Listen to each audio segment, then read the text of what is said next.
बशरुम मिस्लुकुम। तो ये टॉपिक जो है बहुत इम्पोर्टेंट है। इस वजह से आज मैं जो गुफ्तगू करूँगा सिर्फ इसी आयत के हवाले से, और इंशाअल्लाह उसमें उसको जब आप सुनेंगे आपको समझ में आ जाएगा कि बशर हम भी है और हुजूर की ज़ात गिरामी भी। बशर हम भी है, अंबिया किराम अलैहिस्सलाम भी है, मगर हमारी बशरियत में, हमारी इंसानियत में, हमारे ह्यूमन बीइंग होने में और हुजूर के ह्यूमन बीइंग होने में क्या डिफरेंस है, क्या फर्क है।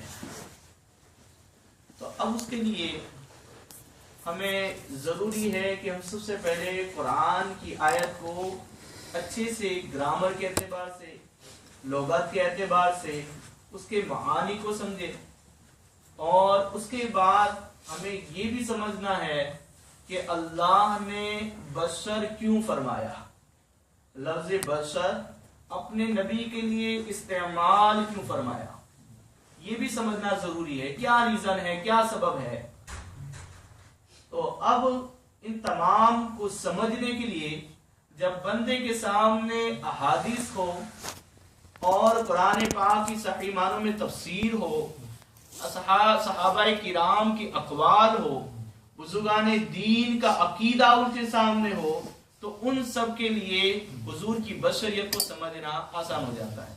और जो लोग सिर्फ कुरान से बात करते हैं, तर्जमे पर जाते हैं और जाहिरी माना के एतबार से बस लफ्ज़ बशर लेकर इस तरह की गुफ्तगू करते हैं कि हम भी बशर है और हुजूर भी बशर है, इस तरह की गुफ्तगू करते हैं और ये समझते हैं कि हम हक बात बोल रहे हैं, मगर इनका ये इस तरह का हक बात बोलना, अपनी समझ के एतबार से इस तरह की बात करना, ये उनके लिए गुमराही की दलील हो जाता है और उन्हें पता भी नहीं चलता। तो अब जब ये बहुत इंपॉर्टेंट मौजू था, हमारे लिए सेंसिटिव था, इस वजह से मैंने आज जो दरस कुरान के लिए जो मैंने मौजू सुखन बनाया, सिर्फ इसी आयत करीमा को बनाया। सबसे पहले हम आज क्या करेंगे, तर्जमा। आज जो होगा हमारा जो टॉपिक, वो समझो कि हर एक लफ्ज के एतबार से गुफ्तगू। सबसे पहले हम लफ्ज और अल्फाज से बहस करेंगे और उसके बाद तर्जमे से बहस करेंगे, उसके बाद हम समझेंगे कि इसका क्या मतलब है। सबसे पहले आप देखिए, अल्लाह सुब्हानहु व तआला फरमाता है, कुल इन्नमा अना बशरुम मिथलुकुम युहा इलैया अन्नमा इलाहुकुम इलाहुं वाहिद। अब इसका तर्जमा है, तुम फरमाओ महबूब, आप फरमा दीजिए, जाहिर सूरत बशरी में, जाहिर सूरत बशरी में तो मैं तुम जैसा हूं।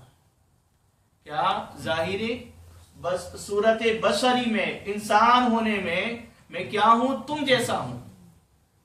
और आगे अल्लाह फरमाता है, मुझे वही आती है। मैं वो फरमा दीजिए, मुझे वही आती है कि तुम्हारा माबूद एक ही माबूद है।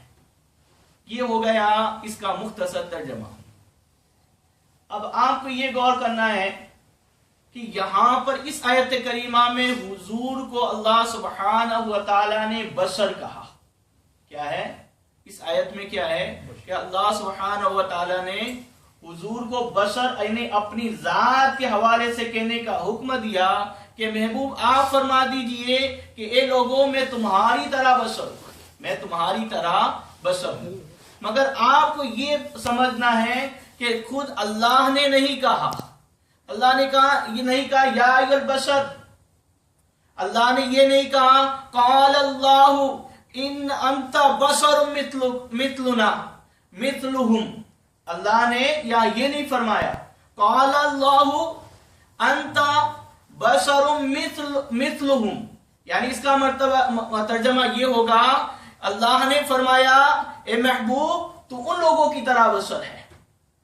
क्या ये नहीं। और दूसरी बात ये है कि जो लोग कहते हैं कि नबी हमारी तरह बशर है, तो रब ने लोगों को ये नहीं कहा कि कूलू का माना ये होगा कि तुम कहो, इन्नमा अंता बशरुम मिथलुना, कि ए महबूब, ए नबी अकरम, कि तुम हमारी तरह बशर।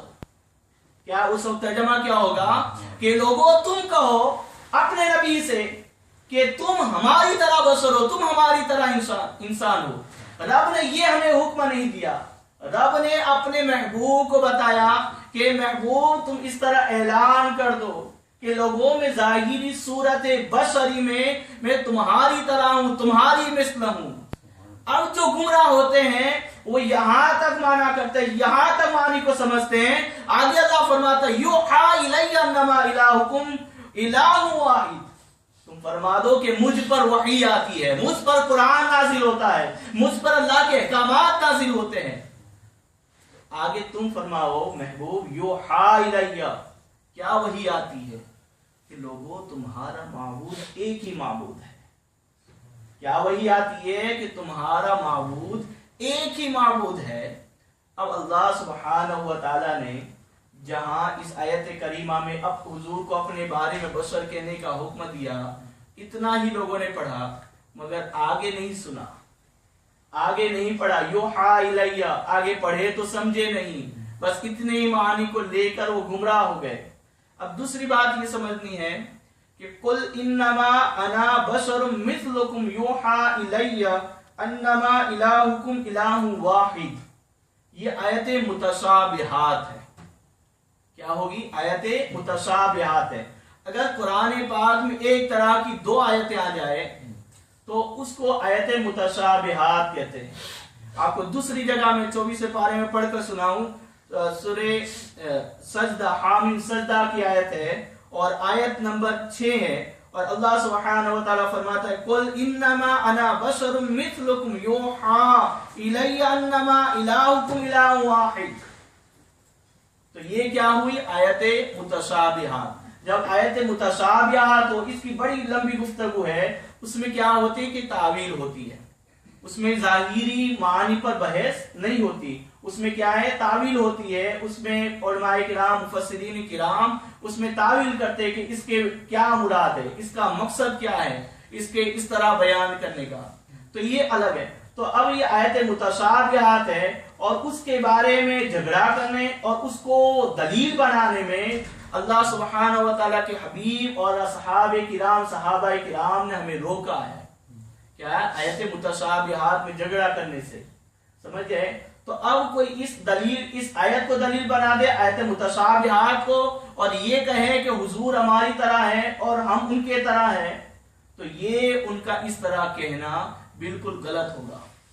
اب وہ ہماری بشریت اور حضور کی بشریت میں ایک بڑا فرق ہے. اب دوسری بات یہ ہے کہ یہاں پر حضور صلی اللہ علیہ وسلم نے اپنے آپ کو بشر کہا ہے. کیا